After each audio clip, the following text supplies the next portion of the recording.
নমস্কার, কেমন আছেন সবাই? সুমনা কিচেন উইথ ব্লগ চ্যানেলে সবাইকে জানাই স্বাগত। বন্ধুরা, আজকে আমি আবারও চলে এলাম নতুন একটি রেসিপি নিয়ে।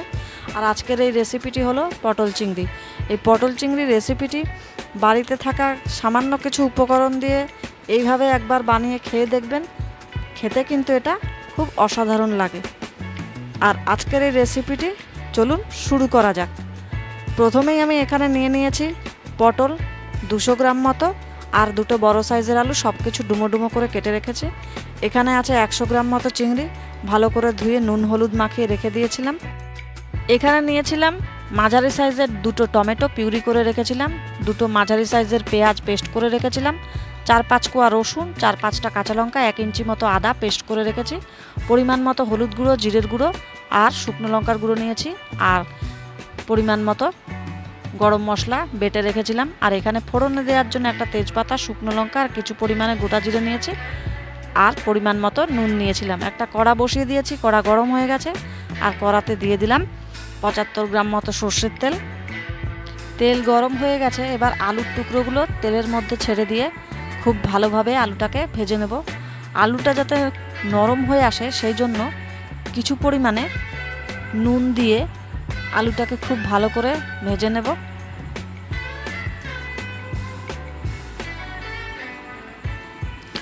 আলুটা খুব ভালো করে ভাজা হয়ে গেছে, এবার আলুগুলোকে একটা বাটিতে তুলে রাখবো।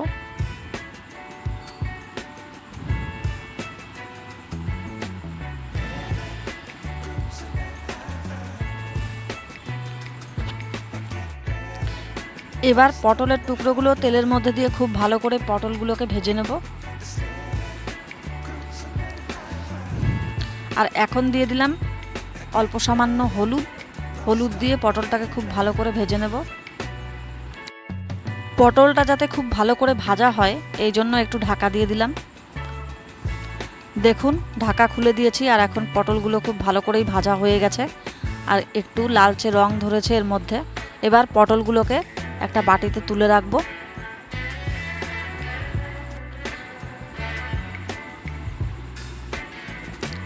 এখন দিয়ে দিলাম আরও 10 গ্রাম মতো সর্ষের তেল। তেলটা গরম হয়ে গেছে, আর একটু নেড়ে চেড়ে দিচ্ছি। আর এখন আমি দিয়ে দিলাম চিংড়ি মাছটা। চিংড়ি মাছটাকে 2 পিঠ খুব ভালো করে ভেজে নেব।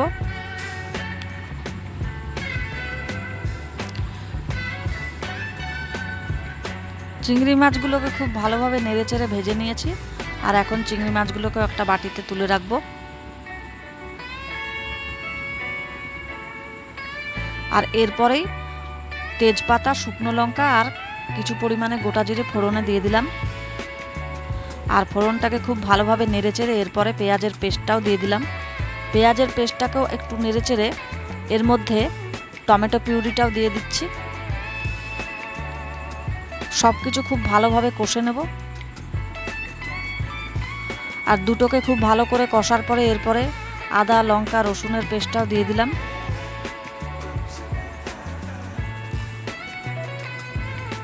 আর এটাকে খুব ভালো করে এখন কষে নিচ্ছি। এরপরেই পরিমাণ মতো হলুদ গুঁড়ো, পরিমাণ মতো জিরের গুঁড়ো আর পরিমাণ মতো শুকনো লঙ্কার গুঁড়ো দিয়ে সব কিছুকে খুব ভালোভাবে প্রায় 3 থেকে 4 মিনিট মতো এভাবেই কষতে থাকবো। আর এরপরে দিয়ে দিলাম গরম মশলাটা। আর গরম মশলাটা দেওয়ার পরে মশলা ধোয়া জলটাও দিয়ে দিলাম। আর এরপরে দিয়ে দিচ্ছি পরিমাণ মতো নুন। দেখুন, মশলাটা খুব ভালোভাবে কষে গেছে আর তেল ছেড়ে দিয়েছে। আর এখন ভাজা আলুটাও এর মধ্যে দিয়ে আর একটু নেড়ে চেড়ে কষতে থাকবো এটাকে। আর তারপরেই ভাজা পটলগুলোও দিয়ে দিলাম। মশলার সাথে আলু পটল খুব ভালোভাবে কষে নিচ্ছি। আর সব কিছু খুব ভালোভাবে কষা হয়ে গেছে। এখন আমি এটাতে পরিমাণ মতো উষ্ণ গরম জল দিয়ে এই ঝোলটাকে ঢাকা দিয়ে প্রায় 10 মিনিট মতো এভাবে লো ফ্লেমে ফুটতে দেব।